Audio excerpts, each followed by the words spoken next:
यहाँ पर आना ही एक अचीवमेंट रहता है। बिल्कुल बिल्कुल। जब मैंने प्रिपरेशन स्टार्ट की तो मुझे पॉलिटी सब्जेक्ट बहुत इंटरेस्टिंग लगा। फिर मैंने देखा कि सारे प्रोविजंस लॉ से रिलेटेड ही हैं। लॉ एक टेक्निकल सब्जेक्ट है तो it requires much of your effort. फिर यूपीएससी टेस्ट करता है आपके परसिवरेंस को। बहुत बढ़िया। अगर आपके अंदर चाह है तो आप रास्ता ढूंढ लोगे। आपको हमेशा लर्निंग एटीट्यूड रखना है चीजों को, जो भी समस्याएं आ रही। हमें कई बार गाइडेंस की कमी रहती है या फिर हमें पता नहीं, डिमांड ऑफ एग्जाम नहीं पता रहता है, पढ़ना सफिशिएंट नहीं है, बिल्कुल उसको इंटरनलाइज करना सफिशिएंट, तभी आप उसको अप्लाई कर सकते हैं इन डिफिकल्ट सिचुएशन। हमें पीवाईक्यू से पता चलता है कि फोकस एरिया क्या है। पढ़ने की कोई लिमिट नहीं है, बहुत सारी चीजें पढ़ने को, बट किन चीजों पे फोकस रखना है। एक्साइटमेंट स्टार्टिंग में होती है, लेकिन जैसे जैसे प्रोसेस में हम लोग जाते हैं तो एक्साइटमेंट डाउन हो जाते हैं। तब आपका हार्डवर्क और कंसिस्टेंसी इंपॉर्टेंट होती है। पहले तो आप एंजॉय करिए जो आप पढ़ रहे हैं, उन चीज़ों पे फोकस, उसको इंटरनलाइज करें। आप इथिक्स पढ़ते हैं, इथिकल वैल्यूज पढ़ते हैं, उसका समाज में इंपॉर्टेंस ढूंढिए, कैसे उसको आप अपनी पर्सनालिटी में ला सकते हो, तो आपको सब्जेक्ट बोरिंग नहीं लगेगा, आपको इंटरेस्टिंग लगने लगेगा।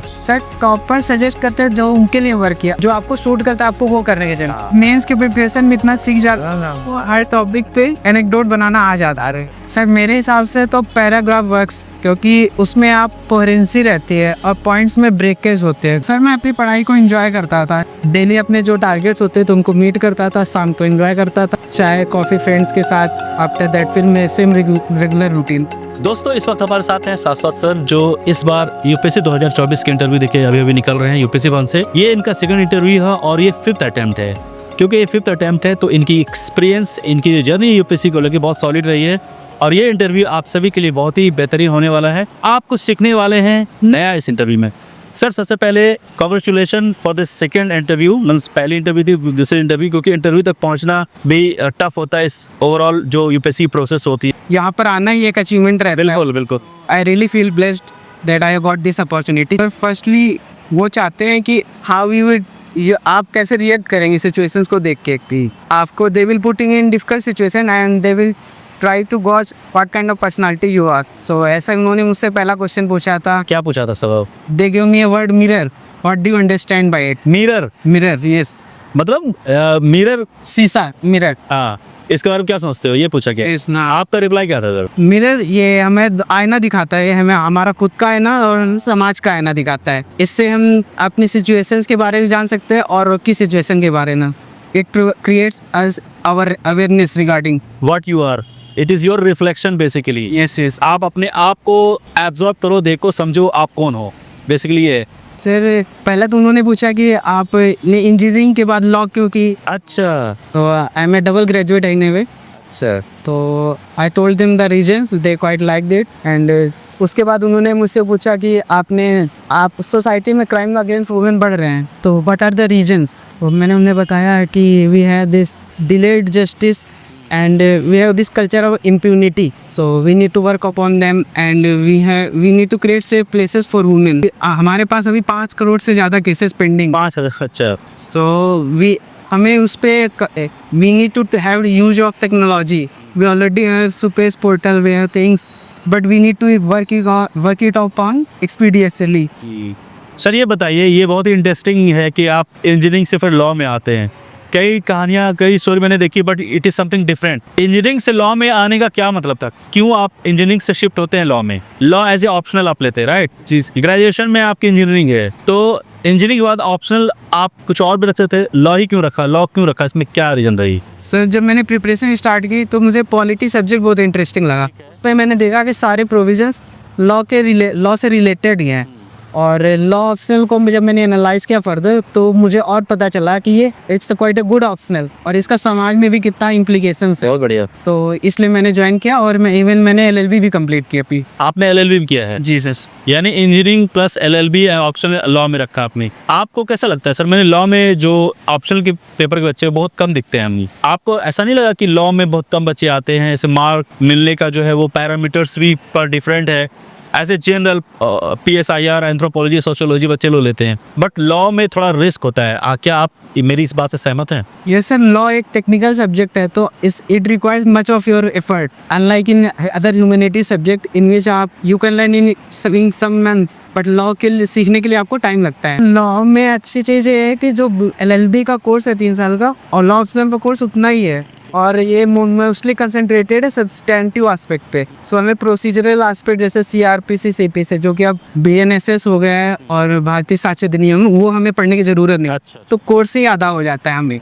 ये नहीं, एक होता है ना ऑप्शन, हम जब ले रहे हैं हमारे पास कुछ और ग्रेजुएशन सब्जेक्ट था तो हम एक एनालिसिस करते हैं ना कि हमें कौन सा सब्जेक्ट लेना चाहिए, एक इंटरेस्ट दिखाना होता है। दूसरी चीज़ ये होती है कि यार जिसे मार्क्स ज़्यादा आ रहा है वो ले लें।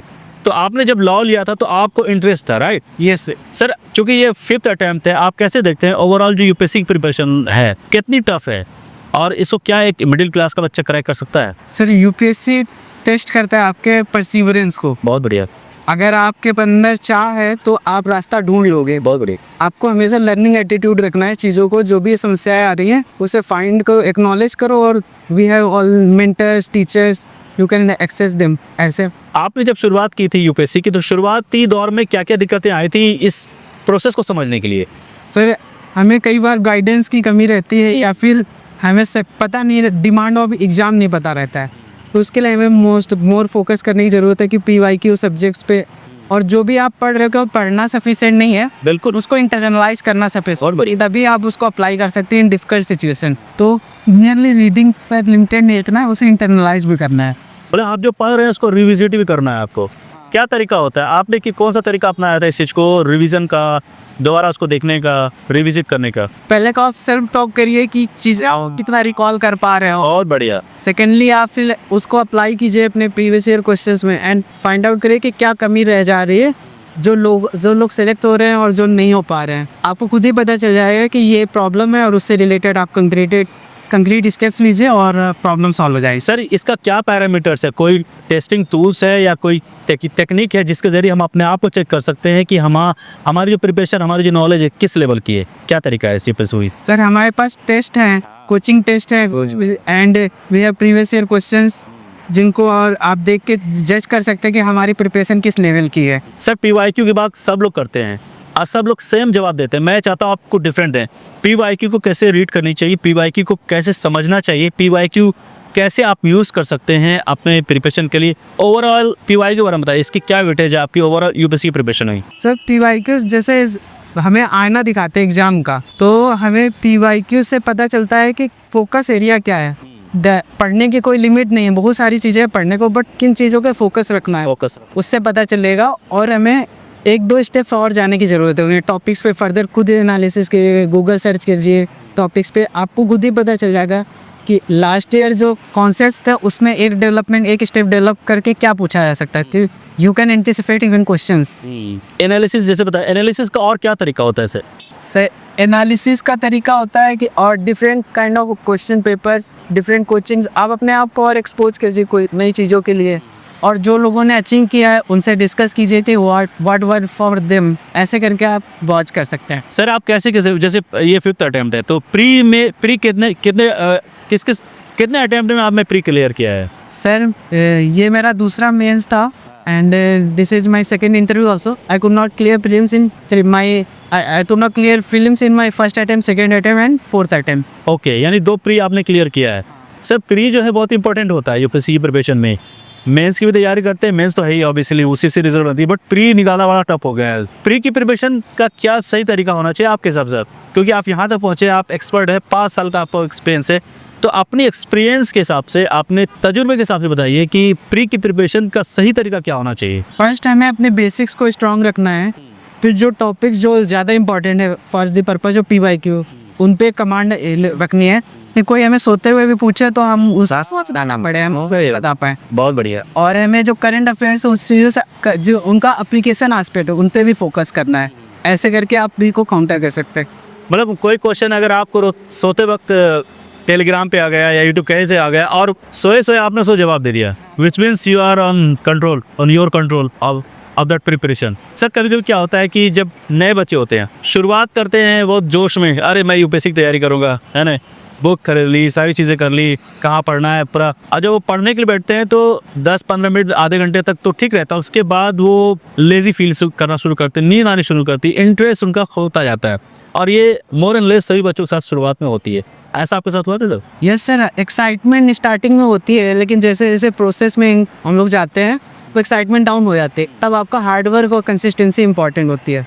मैंने भी ऐसा फेस किया था, लेकिन अभी आपको रीइन्विग्रेट करना पड़ता है अपने आप को, नई चीज़ें फाइंड करनी पड़ती है। इन्हें जो भी चीज़ें दूसरे सिलेबस है, दूसरी बुक्स हैं, कोचिंग इंडस्ट्रीज़ है, सब कुछ, या कोई आपके मेंटर है, गाइड है, आप उससे हेल्प ले सकते हैं।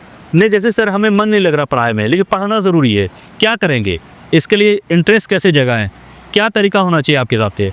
पहले तो आप इंजॉय करिए जो आप पढ़ रहे हैं, उन चीज़ों पे फोकस, उसको इंटरनलाइज करेंगे आप, तो उनका एप्लीकेशन एस्पेक्ट अगर समझने की कोशिश कीजिए। जैसे फॉर एग्जांपल आप इथिक्स पढ़ते हैं, इथिकल वैल्यूज़ पढ़ते हैं, उसका समाज में इंपॉर्टेंस ढूंढिए, कैसे उसको आप अपनी पर्सनालिटी में ला सकते बहुत बढ़िया, बहुत बढ़िया। हो, तो आपको सब्जेक्ट बोरिंग नहीं लगेगा, आपको इंटरेस्टिंग लगने लगेगा। मैंने प्रिपरेशन में संभव IAS में ड्यूरिंग इंटरव्यू मैंने सर का जो मेंटरिंग के लिए थे उनका हेल्प ली थी, नितिन सर थे, उन्होंने मुझे गाइड किया कि कैसे एग्जाम में अपने आप को बेस्ट रिप्रेजेंट करना है। संभव IAS वही है ना, सोनू सूद जी की चैरिटी से चलता है, उनके ट्रस्ट के हिसाब से चलता है, तो वहाँ पे किस तरह की पढ़ाई होती है? आपको कैसा लगता है कि वो ये जो उनका तरीका होता है पढ़ाने का, एक मेंटरशिप है, कोचिंग वाली सही, वो कितने फ्रूटफुल रही है आपकी ओवरऑल प्रिपरेशन में, और आप कैसे देखते हैं उससे समूह का? इस सर समूह में पर्सनलाइज्ड इंटरेक्शन होता है, 1-to-1 सेशंस होते हैं, उससे मेरे इन मेजर प्रॉब्लम, पर्सनलाइज्ड प्रॉब्लम, तो उन्होंने मुझे मदद की। तो वहाँ पे फैकल्टी है, वर्चुअल होती है या ऑफलाइन क्लासेस होती है? Virtual online classes. Online classes होती है। क्या लगता है आपको, ऑनलाइन क्लासेस इफेक्टिव है आज की डेट में? वो कोविड का ज़माना था तब लोग उसको देख, लेकिन बहुत सारे बच्चों का ये मानना होता है कि ऑफलाइन ज़्यादा इंगेजिंग होता है। आप कैसे देखते हैं ऑफलाइन और ऑनलाइन को? अगर हम कंपेयर करें तो आप कैसे देखते हैं इन दोनों चीज़ों को? सर मैं हाइब्रिड मैकेनिज्म को सपोर्ट करता हूँ। बहुत बढ़िया। ऑनलाइन से एक्सेस ईज हो जाती है, लेकिन एट द सेम टाइम हमें वी आर ह्यूमन बीइंग, तो हमें इंटरेक्ट करने के लिए भी ज़रूरत होती है। बहुत बढ़िया। We need. तो संभव में कुछ ऐसा इंटरेक्शन, डॉट सेशन वगैरह होता था? हम क्लासेस है दिल्ली में, वहाँ पर आप जाके अपने डाउट्स को क्लियर कर सकते हैं, टीचर से मीट भी कर सकती। बिल्कुल बिल्कुल। सर ये बताइए, ये जब आप प्रिपरेशन कर रहे थे तो आपकी रिसोर्सेज क्या थी प्रिपरेशन? अगर हम प्री की बात करें तो ये तो ऑलमोस्ट सभी लोग, बट आपने कुछ अलग किया था अपनी रिसोर्सेज को लेके? सर मैंने वही सेम कॉमन रिसोर्सेज जो सारे टॉपर सजेस्ट करते हैं वही फॉलो किए थे, बट मैंने उसको मैंने मेजर फोकस था कि आपको इंटरनलाइज करने पे, फोकस रिवीजन करने पे। बहुत बढ़िया। तो मैंने उसी पे ही काम किया। आपने टॉपर का नाम लिया, टॉपर जो सजेस्ट करेगा, क्या वो उसकी सजेशन सही है या फिर खुद से अपने आप को निर्णय लेना चाहिए?